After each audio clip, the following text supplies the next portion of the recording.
और अब बात परीक्षाओं की कर लेते हैं, क्योंकि जिस तरीके से कोरोना प्रचंड हो रहा है, सवाल यहां पर यही उठ रहा है कि क्या 10वीं और 12वीं की परीक्षाएं होंगी। तो छत्तीसगढ़ बोर्ड ने 10वीं की परीक्षाओं को फिलहाल स्थगित कर दिया है। तो दिल्ली में अगले आदेश तक स्कूल और क्लासेस बंद रहेगी। साथ ही प्रैक्टिकल एग्जाम्स भी अगले आदेश तक नहीं होंगे।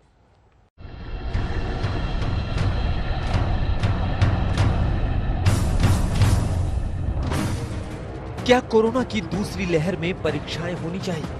क्या कोरोना के बढ़ते मामलों के बीच छात्रों की जान जोखिम में डालनी चाहिए? क्या कोरोना की दूसरी लहर के बीच परीक्षाओं का दूसरा उपाय है? क्या सीबीएसई और सरकार को इस खतरे का अंदेशा नहीं था?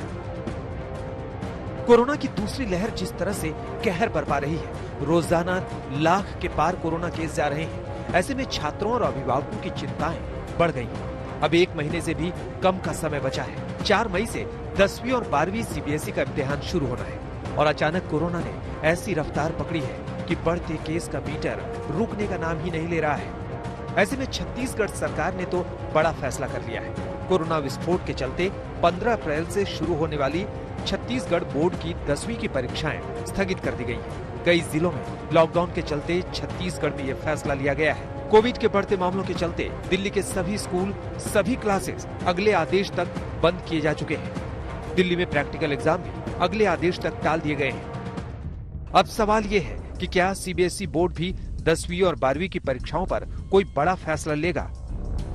बच्चों और अभिभावकों की चिंता से पीएम मोदी भी वाकिफ हैं। छात्रों से परीक्षा पर चर्चा में पीएम मोदी ने माना कि ये ऐसी स्थिति है जिस पर किसी का नियंत्रण नहीं। कई बार जीवन में बहुत कुछ अचानक घटता है, अकल्पनीय घटता है और इन घटनाओं पर आपका कोई नियंत्रण नहीं होता है। कोरोना में भी हम कह सकते हैं कि बच्चों का, युवाओं का जो नुकसान हुआ है वो बहुत बड़ा है। बचपन के लिए तो 1 साल का नुकसान बड़ी इमारत की नींव में एक खालीपन जैसा है।